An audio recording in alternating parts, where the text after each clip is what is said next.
Hello नमस्कार प्यारे बच्चों, मैं राजा यादव स्वागत करता हूं आपका अपने यूट्यूब परिवार SWR ऑनलाइन क्लासेस में। तो प्यारे बच्चों, आज हम आपके लिए लेकर आए हैं क्लास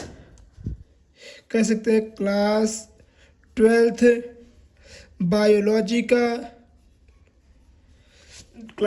बायोलॉजी का जो है मेंडल के तीनों नियम। क्योंकि बहुत दिनों से कमेंट आ रहा है कि सर मेंडल के तीनों नियम की आप करवा दीजिए, हम नहीं कर पा रहे हैं, कह सकते हैं कि हमें समझ में नहीं आ रहा है। तो आज हम आपके लिए क्लास 12th बायोलॉजी का मेंडल के नियम तीनों करवा देंगे, जो कि आपका 5 नंबर का रहेगा। ठीक है, जो कि आपके बोर्ड एग्जामिनेशन में 5 नंबर का रहेगा, जो हमारे 2024 और 25 बोर्ड एग्जामिनेशन में पूछा जाएगा। ठीक है प्यारे बच्चों, तो आज हम आपको तीनों एकदम अच्छे से समझा देंगे। आप तीनों नियम बिल्कुल आपको कंठस्थ हो जाएगा और आप चाह कर भी नहीं भूल पाएंगे। तो आइए एक एक करके तीनों नियम को देखते हैं। पहले हम देखेंगे कि मेंडल के वंशागत के नियम क्या होते हैं, फिर उसके बाद देखते हैं मेंडल के तीनों नियम। ठीक है, तो मेंडल के वंशागत के नियम। मेंडल ने वंशागति के नियम के अंतर्गत 3 नियम, देखिए यहाँ देखिए कितने नियम दिए, 3 नियम प्रतिपादित किए। जैसे कि आपको पता है मेंडल ने वंशागति के आधार पर कितने नियम को प्रतिपादित किए, तो 3 नियम को प्रतिपादित किए, जो कि इस प्रकार है। नंबर 1 प्रभाविता का नियम। आइए देखते हैं प्रभाविता का नियम, फिर उसके बाद देखेंगे अप्रभाविता का नियम, फिर उसके बाद देखेंगे पृथक्करण का नियम, और एक है अवरोहण का नियम। ठीक है, आइए पहले इसको देख लेते हैं। मेंडल के प्रभाविता तथा देखिए मेंडल के प्रभाविता तथा अप्रभाविता निष्कर्ष को, मतलब कह सकते हैं मेंडल के प्रभावी तथा अप्रभावी निष्कर्ष को सन 1901 ईस्वी में कार्ल कारेंस ने ही मेंडल के नियम के रूप में प्रस्तुत किया। तो ये जो कार्ल कारेंस थे ये मेंडल जी के शिष्य थे, जो 1901 ईस्वी में प्रस्तुत किए, कहाँ पर, मेंडल के ही नियम के रूप में प्रस्तुत किए। आइए देखते हैं। कार्ल कारेंस के रूप में प्रस्तुत किए थे इस नियम के आधार पर। किस नियम के आधार पर, तो प्रभाविता के नियम के आधार पर एक संकर क्रॉस है। मतलब कह सकते हैं जो कार्ल कारेंस ने मेंडल के नियम में अपना प्रभाविता का नियम प्रस्तुत किया था वो एक संकर है। आइए देखते हैं। इस नियम के अनुसार जब समयुग्मजी पादपों में संकरण कराया जाता है, यानी कह सकते हैं कि F1 पीढ़ी में संकरण कराया जाता है, तो F1 पीढ़ी में प्रकट होने वाले, जो F1 पीढ़ी में प्रकट होते हैं, कौन से, मतलब कह सकते हैं F1 पीढ़ी में जो बीज प्रकट होने वाले लक्षण को प्रभावी तथा F1 पीढ़ी में ना, यहाँ देखिए, यानी कह सकते हैं कि जो F1 पीढ़ी में प्रकट होगा उसे हम प्रभावी लक्षण कहेंगे, और जो नहीं प्रभावित होगा, यानी कह सकते हैं ना दिखने वाले लक्षणों को अप्रभावी लक्षण कहते हैं। ठीक है, उम्मीद है आप यहाँ पर समझ गए होंगे कि जो मेंडल साहब के जो इस नियम में बताया कि जो F1 पीढ़ी में प्रकट होता है, यानी कह सकते हैं F1 पीढ़ी में हमें दिखाई देता है, उनके लक्षण दिखाई देते हैं, उन्हें हम प्रभावी लक्षण, तथा जो F1 पीढ़ी में नहीं दिखाई देते हैं उन्हें हम अप्रभावी लक्षण कहते हैं। आइए जैसे एग्जाम्पल देख लेते हैं प्यारे बच्चों, बहुत अच्छा एग्जाम्पल आपके लिए लेकर आए हैं। जैसे एक संकर क्रॉस में जब एक बौने पौधे का संकरण एक लंबे पौधे से, मान लीजिए कोई एक बौना पौधा है और एक, अभी हम आपको दिखाएंगे, एक मान लीजिए कोई बौना पौधा है और एक कैसा है, एक लंबा पौधा है।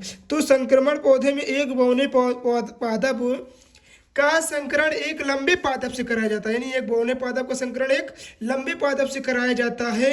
तो F1 पीढ़ी में सभी लंबे पादप ही उत्पन्न होते हैं, यानी कह सकते हैं जो बौने और लंबे पादप का हमने संक्रमण कराया था, तो उसमें जब F1 पीढ़ी पैदा होगी, यानी लक्षण प्रदर्शित होंगे, तो उसमें सभी पौधे कैसे रहेंगे, लंबे उत्पन्न होंगे। ठीक है, आइए दिखाते हैं हम आपको। यहाँ पर देखिए, यहाँ ये हमारे हो गए लंबे पौधे और ये हो गए हमारे बौने पौधे। ठीक है, अब आइए इसको आपको एकदम विस्तार समझाते हैं। यहाँ पर देखिए 2 टी है, कैपिटल टी लिए, इस यहाँ पर स्मॉल टी लिए। अब जब हम इसका कैपिटल टी देखिए सॉरी, जहाँ कैपिटल टी और स्मॉल टी का यहाँ देखिए संकलन करा है तो हमारे पास कैपिटल टी स्मॉल टी मिला।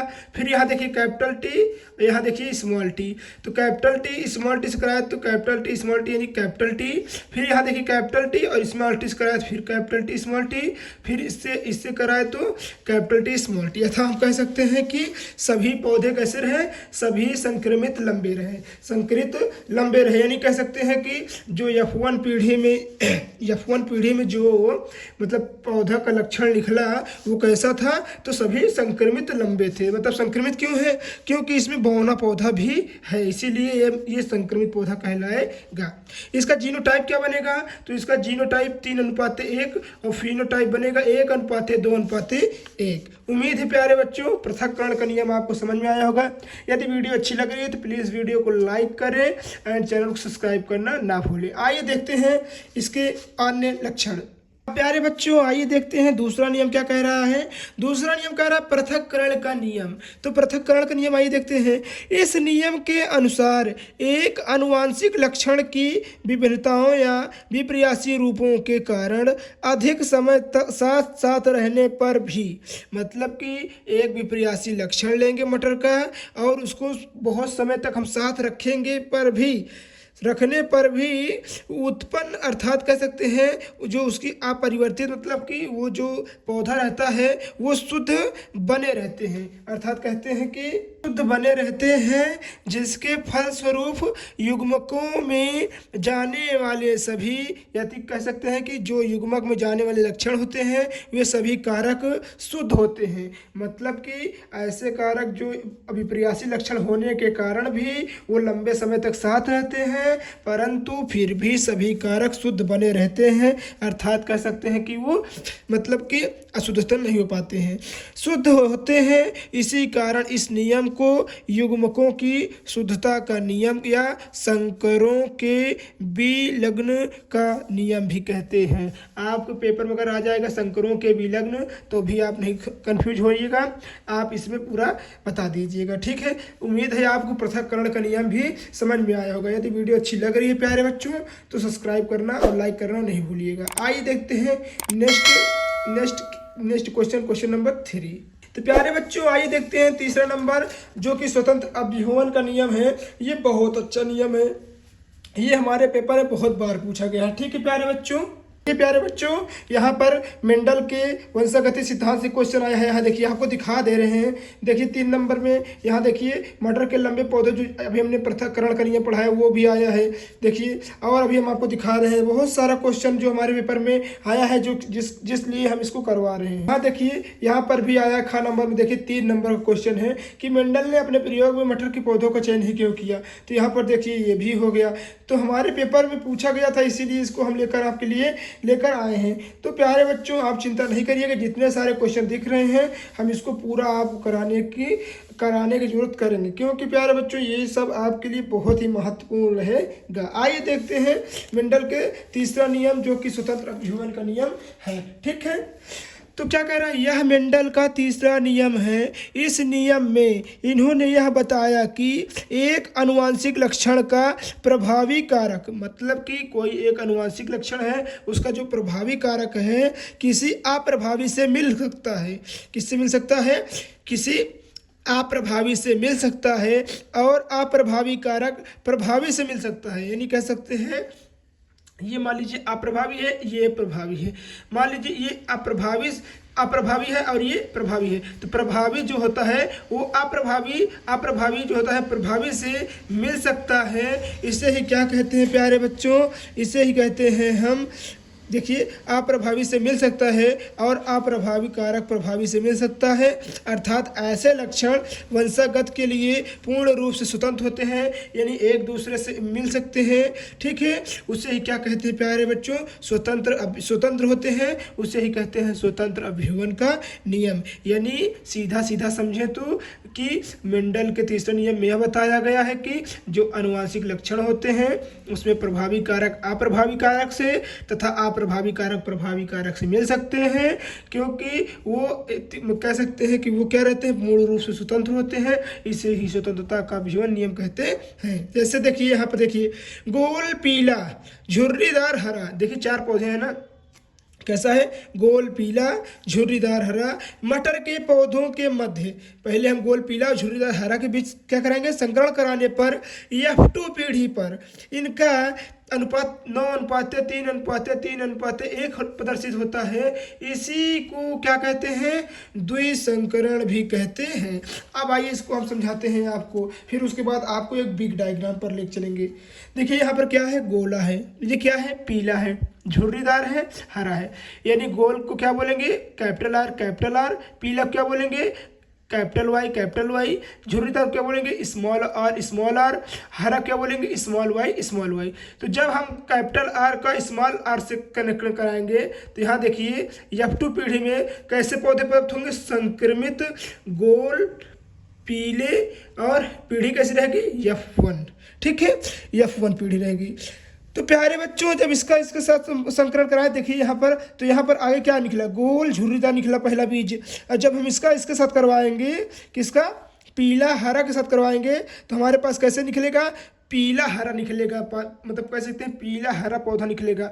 तो इसे ही क्या कहते हैं, मतलब कि एक दूसरे से मिलने के लिए कैसे हैं, एक दूसरे से मिलने के लिए स्वतंत्र हैं, इसे ही कहेंगे स्वतंत्र अभिवन का नियम। अब आइए हम आपको बिग डायग्राम की तरफ ले चलते हैं, जो कि आपको F2 पीढ़ी का 9:3:3:1 को समझाएंगे। आइए प्यारे बच्चों यहाँ आप समझने की कोशिश करिएगा। यहाँ देखिए, यहाँ पर हमने देखिए, मान लीजिए ये हमारा क्या है, मान लीजिए हमारे क्या है, मटर है। ठीक है, मटर के दाने हैं। इसी प्रकार तो मटर दाने रहते हैं, मटर के दाने ऐसे लगे हुए हैं। ठीक है, अब हमने क्या किया, मटर मान लीजिए ऐसे मटर है, तो इसको हम जब खोलेंगे ऐसे, तो जब हम ऐसे खोलेंगे तो हमें उसमें इस मटर के अंदर हमें क्या क्या दिखाई देगा, उससे ही आइए देखते हैं।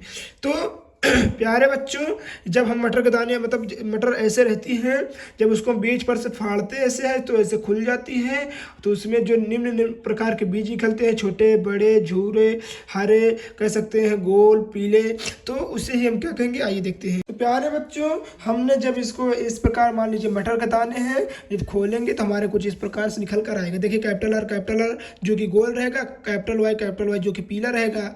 तो जब हम जैसे देखिए यहाँ का पहले इसके साथ करवाएंगे संक्रमण, फिर इसका, फिर इसके साथ, फिर इसका इसके साथ, फिर इसका इसके साथ, इसी प्रकार सब करवाएंगे तो हमारे पास यहाँ इस प्रकार डायग्राम निकल कर आएगा, जो कि हमें बहुत ही महत्वपूर्ण हमारे बोर्ड एग्जामिनेशन के लिए होता है, जो कि 5 नंबर दिलाने का, कह सकते हैं 5 नंबर दिलाने की अपने आप क्षमता रखता है। देखिए जब निकालेंगे तो इसमें जीनोटाइप क्या मिलेगा, फिनोटाइप क्या मिलेगा। तो जीनोटाइप निकल कर आएगा 1:2:4:1:2:1:1:2:1:1 कह सकते हैं 1:2:2:4:1:2:1:2:1। ठीक, 1:2:2:4:1:2:1:2:1। ठीक, फिर फिनोटाइप क्या निकल कर आएगा, फिनोटाइप निकल कर आएगा 9:3:3:1। ठीक है, ये हमारा सेकंड पीढ़ी हुआ और ये हुआ हमारा फर्स्ट पीढ़ी। ठीक है, तो प्यारे बच्चों बस आज की वीडियो में इतना ही, मिलते हैं किसी और मज़ेदार की वीडियो में, उम्मीद है प्यारे बच्चों वीडियो आपको बहुत अच्छा लगा होगा। यदि वीडियो आपको अच्छा लगा है तो प्लीज़